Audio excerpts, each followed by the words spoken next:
हमारे साथ इस वक्त एचएस में दूसरे नंबर पर रहे मयंक शर्मा जी हैं और इनसे बातचीत करेंगे किस तरह का इनका ये अनुभव रहा है और इस कामयाबी को लेकर ये कितने खुश हैं। मयंक जी, आपका पंजाब केसरी में स्वागत है। दूसरा स्थान आपने एचएस परीक्षाओं में हासिल किया है। कितनी खुशी महसूस होती है और क्या कुछ इसके पीछे संघर्ष आपको करना पड़ा? बहुत खुशी है जी, जो सेकंड रैंक मुझे मिला है इसमें और काफ़ी एफर्ट लगा है जी।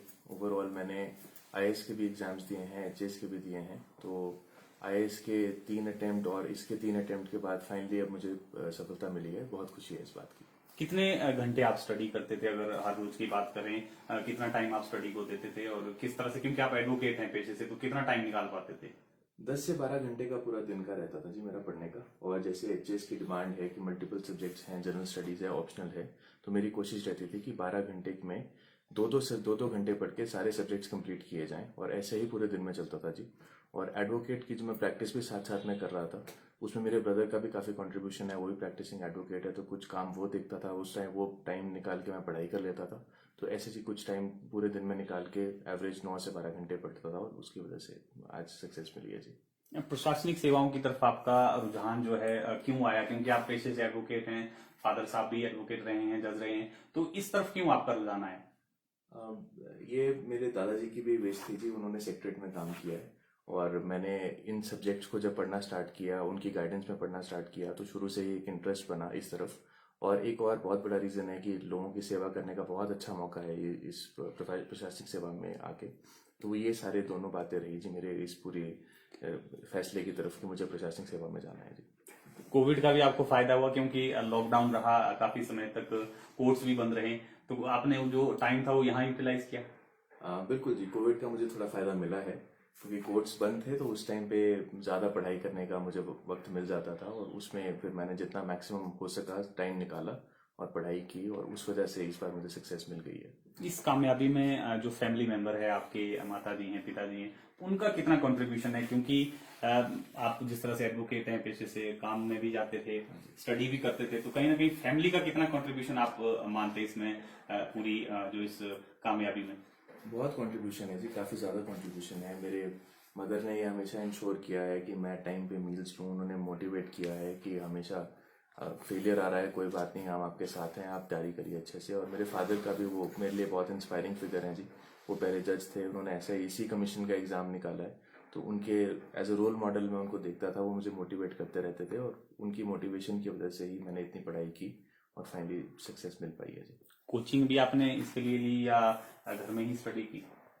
जब मैं दिल्ली यूनिवर्सिटी में पढ़ रहा था जी एलएलबी की पढ़ाई, तब मैंने वहाँ दिल्ली में कोचिंग ली थी। वो आईएएस की कोचिंग थी, पर उससे मुझे इस एग्जाम में भी मदद मिली है। आगे की क्या प्लान, तैयारी है? अब आईएएस की तरफ जाएंगे या इसमें सेटिस्फेक्शन है? यही अच्छा है जी, अपने स्टेट में रहने का मौका है, अपने स्टेट के लोगों को अपनी सेवाएं प्रदान करने का मौका मिल रहा है, तो बहुत अच्छा है जी। यही अब कोशिश करूंगा कि सबसे उत्तम से उत्तम सेवाएं अपने स्टेट के लोगों को अपनी तरफ से दे सकूं। जो लोग इस प्रोफेशन में आना चाहते हैं, तैयारी कर रहे हैं एग्जामिनेशन की, उनके लिए क्या आपका एक संदेश रहेगा? कितने घंटे स्टडी करें, क्या कुछ करें ताकि वो भी जो है आपकी तरह एचएस ऑफिसर बन सके? बड़ा सिलेबस है जी इन एग्जाम्स का, तो स्ट्रैटेजी बना के चलना पड़ता है। 10 से 12 घंटे शुरू में तो लगेंगे ही सब्जेक्ट्स को समझने में, पढ़ने में। तो आप, मेरा तो सबसे पहली चीज़ मैं ये मानता हूँ कि प्रीवियस ईयर क्वेश्चन तो देखने चाहिए, उससे समझ के कि एग्जामिनर क्या मांगना चाह रहा है, क्या पूछना चाह रहा है, उस हिसाब से पढ़ाई करें। ज़्यादा ना पढ़ें, क्योंकि हम इतने बड़े पेपर हैं, हम ज़्यादा पढ़ लेते हैं, वो एफर्ट खराब होने वाली बात हो जाती है।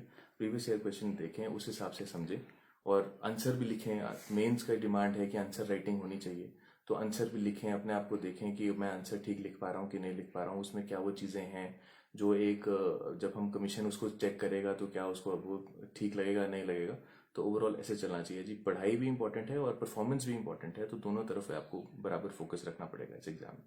फादर साहब ने कभी रोका नहीं कि आप अलग प्रोफेशन में जा रहे हो? पिताजी जज रहे हैं, तो उन्होंने कभी रोका नहीं कि आप इस साइड क्यों जा रहे हैं, इस लाइन में? नहीं जी, उन्होंने नहीं रोका। उन्होंने हमेशा मोटिवेट ही किया है। उन्होंने हमेशा मुझे कहा है कि जो आप करना चाहते हैं आप कीजिए, हम बिल्कुल आपके साथ हैं।